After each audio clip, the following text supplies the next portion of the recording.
ನಾನಿವತ್ತು ಯಾವ ದೇವಸ್ಥಾನಕ್ಕೆ ಹೋಗ್ತಾ ಇದ್ದೀನಿ, ಈ ದೇವಸ್ಥಾನದ ವಿಶೇಷತೆ ಏನಂತ ಹೇಳಿದ್ರೆ, ಇಲ್ಲಿ ಒಂದು ಚಮತ್ಕಾರಿ ಕೊಳ ಇದೆ. ಅದರಲ್ಲಿ ಯಾವುದೇ ಎಲೆ ಹಾಕಿದ್ರೂ ತೇಲುತ್ತೆ. ಆದರೆ ಬಿಲ್ಪತ್ರೆ ಹಾಕಿದ್ರೆ ಮಾತ್ರ ಮುಳುಗಿ ಮೇಲ್ಗಡೆ ಬರುತ್ತೆ. ಅದಾದಮೇಲೆ ಚಪ್ಪಾಳೆ ಹೊಡೆದ್ರೆ ನೀರಲ್ಲಿ ಗುಳ್ಳೆ ಗುಳ್ಳೆ ಗುಳ್ಳೆ ಬರುತ್ತೆ. ಯಾವ ದೇವಸ್ಥಾನ ಏನು ಅಂತ ನಿಮಗೆ ಕಂಪ್ಲೀಟ್ ಡೀಟೇಲ್ಸ್ ಬೇಕು ಅಂತ ಹೇಳಿದ್ರೆ ನನ್ನ ಚಾನಲ್ನ ಸಬ್ಸ್ಕ್ರೈಬ್ ಮಾಡ್ಕೊಳ್ಳಿ. ನಾನು ನಿಮಗೆ ಕಂಪ್ಲೀಟ್ ಡೀಟೇಲ್ಸ್ ಕೊಡ್ತೀನಿ. ಅದಕ್ಕಿಂತ ಮುಂಚೆ welcome back to my channel Yamuna ನೊಳನುಭವ ಬ್ಲಾಗಿಗೆ ಸ್ವಾಗತ. ಎಲ್ಲರೂ ಹೇಗಿದ್ದೀರಾ? ಎಲ್ಲರೂ ಚೆನ್ನಾಗಿದ್ದೀರಾ ಅಂತ ಭಾವಿಸ್ತೀನಿ. ನಾನಿವತ್ತು ಹೋಗ್ತಾ ಇರೋದು ಶಿವಮೊಗ್ಗ ಜಿಲ್ಲೆಯ ಹೊಸನಗರ ತಾಲೂಕಿನ ಗುಬ್ಬಿಗ ಗ್ರಾಮಕ್ಕೆ. ಇದು 33 ಕಿಲೋಮೀಟರ್ ಆಗುತ್ತೆ ಶಿವಮೊಗ್ಗದಿಂದ. ಯಾವ ದೇವಸ್ಥಾನದ ಹೆಸರು ಅಂತ ಕೇಳ್ತಾ ಇದ್ದೀರಾ? ದೇವಸ್ಥಾನದ ಹೆಸರೇ ತುಂಬ ಡಿಫ್ರೆಂಟ್ ಆಗಿದೆ. ಹೇಳಿದ್ರೆ ನಿಮಗೂ ಡಿಫ್ರೆಂಟ್ ಅಂತ ಫೀಲ್ ಆಗುತ್ತೆ. ಈ ದೇವಸ್ಥಾನದ ಹೆಸರು ಬಂದು ಗುಳಿಗುಳಿ ಶಂಕರೇಶ್ವರ ದೇವಸ್ಥಾನ ಅಂತ. ಇಲ್ಲಿನ ವಿಶೇಷತೆ ಏನು, ಈ ಕ್ಷೇತ್ರದ ಹಿಂದಿರುವ ಕತೆ ಏನು, ಬನ್ನಿ ಇವತ್ತು ಈ ವಿಶೇಷ ಶಂಕರನ ದೇವಸ್ಥಾನವನ್ನು ಸಂಪೂರ್ಣವಾಗಿ ನೋಡೋಣ. ಸ್ಥಳದ ವಾತಾವರಣ, ಪೂಜೆ ಆಚರಣೆ, ಜನರ ನಂಬಿಕೆ ರಮಣೀಯವಾಗಿದೆ.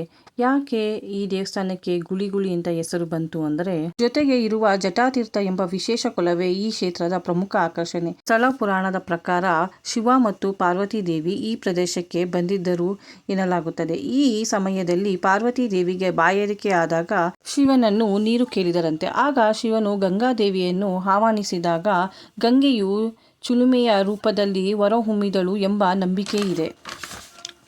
ಆನಂತರ ಗಂಗಾದೇವಿಯು ಇಲ್ಲಿಯೇ ನೆಲೆಸಬೇಕು ಎಂದು ಶಿವನು ಹೇಳಿದಾಗ ಗಂಗೆಯು ಶಿವನೊಂದಿಗೆ ಐಕ್ಯವಾಗುವ ಷರತ್ತನ್ನು ಮುಂದಿಟ್ಟಳು ಎನ್ನಲಾಗುತ್ತದೆ. ಅದರಂತೆಯೇ ಶಿವನು ಗಂಗೆಯೊಂದಿಗೆ ಇಲ್ಲಿಯೇ ನೆಲೆಸಿದನು ಎಂಬುದು ಈ ಕ್ಷೇತ್ರದ ಸ್ಥಳ ಪುರಾಣ. ಇದಕ್ಕಾಗಿಯೇ ಇಲ್ಲಿರುವ ಕೊಳವನ್ನು ಜಟಾತೀರ್ಥ ಎಂದು ಕರೆಯಲಾಗುತ್ತದೆ. ಕೊಳದಲ್ಲಿರುವ ಕಾಚಿಯು ಶಿವನ ಜಟದಂತೆ ಕಾಣುತ್ತದೆ ಎಂಬ ಸ್ಥಳೀಯ ನಂಬಿಕೆ ಇದೆ.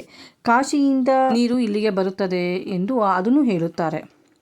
ಬೆಳಗ್ಗೆ ನೋಡಿದರೆ ಈ ನೀರು ಸೂರ್ಯನ ಬೆಳಕಿನಲ್ಲಿ ಬಂಗಾರದಂತೆ ಕಾಣುತ್ತದೆ.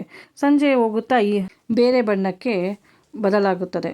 ನೀರು ತುಂಬ ಸಿಹಿಯಾಗಿದೆ. ಈ ನೀರು ಈವನ್ ತುಂಬ ಪ್ಯೂರ್ ಆಗಿದೆ.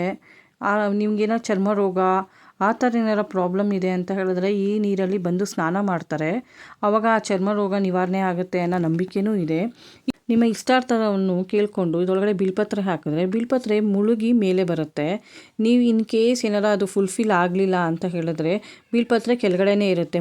ಮೇಲೆ ಬಂದರೆ ತೇಲ್ಕೊಂಡು ಬಂದರೆ ನಿಮ್ಮ ಇಷ್ಟಾರ್ಥ ಫುಲ್ಫಿಲ್ ಆಗುತ್ತೆ ಅನ್ನೋ ನಂಬಿಕೆ ಇದೆ ಇಲ್ಲಿ. ಎಷ್ಟೊಂದು ಜನ ಕಾಯ್ತಾ ಕೂತಿದ್ರು, ಬಟ್ ಎಲ್ಲರದು ಫುಲ್ಫಿಲ್ ಆಗುತ್ತೆ ಅನ್ನೋದೇನಿಲ್ಲ. ಎಷ್ಟೊಂದು ಜನ ಒಂದು ಅರ್ಧ ಗಂಟೆ ಮುಕ್ಕಾಲು ಗಂಟೆ ಕಾದರೂ ನಾವು ಹೋದಾಗ ಒಬ್ರು ಬರಲೇ ಇಲ್ಲ. ನಾನು ಬಿಲ್ಪತ್ರೆ ಹಾಕೋಣ ಅಂತ ಹೇಳಿ ಅಲ್ಲೇ ದೇವಸ್ಥಾನ ಸನ್ನಿಧಿಯಲ್ಲೇ ನಿಮಗೆ ಬಿಲ್ಪತ್ರೆ ಸಿಗುತ್ತೆ ತಗೊಂಡು ನಾನು ಕೊಳದ ಹತ್ರ ಬಂದು ಬಿಲ್ಪತ್ರೆ ಹಾಕಿದೆ. ನಾನು 20 ನಿಮಿಷ ವೆಯ್ಟ್ ಮಾಡಿದೆ. ಮೇಲೆ ತೇಲಿ ಬಂತು. ತುಂಬ ಖುಷಿ ಆಯಿತು ನನಗೆ. ಆಮೇಲೆ ತೊಗೊಂಡೋಗಿ ಮತ್ತೆ ಶಿವನ ದೇವಸ್ಥಾನಕ್ಕೆ ಕೊಟ್ಬಿಟ್ಟು ಬಂದೆ ನಾನು. ಕೊಳದ ಸುತ್ತಮುತ್ತ ಬರೀ ಅಡಿಕೆ ತೋಟ ಇದೆ. ಆ ಅಡಿಕೆ ತಿನ್ನೋರಂತೂ ನಿಜ ಪುಣ್ಯವಂತರು ಅಂತಲೇ ಹೇಳ್ಬೋದು.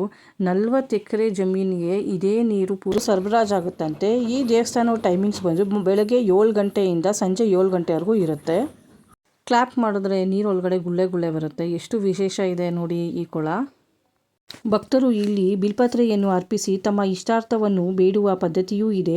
ಅದರಂತೆಯೇ ಗುಳಿಗುಳಿ ಶಂಕರ ಕೇವಲ ಒಂದು ದೇವಸ್ಥಾನವಲ್ಲ, ಶಿವನ ನಂಬಿಕೆ, ಜಟಾತೀರ್ಥದ ವಿಶೇಷತೆ, ಮಲೆನಾಡಿನ ಪ್ರಕೃತಿ. ನಿಮಗೆ ಈ ವಿಡಿಯೋ ಇಷ್ಟ ಆಗಿದ್ರೆ ಲೈಕ್ ಮಾಡಿ, ಕಮೆಂಟ್ ಮಾಡಿ, ಶೇರ್ ಮಾಡಿ, ಸಬ್ಸ್ಕ್ರೈಬ್ ಮಾಡ್ಕೊಳ್ಳಿ. Thank you.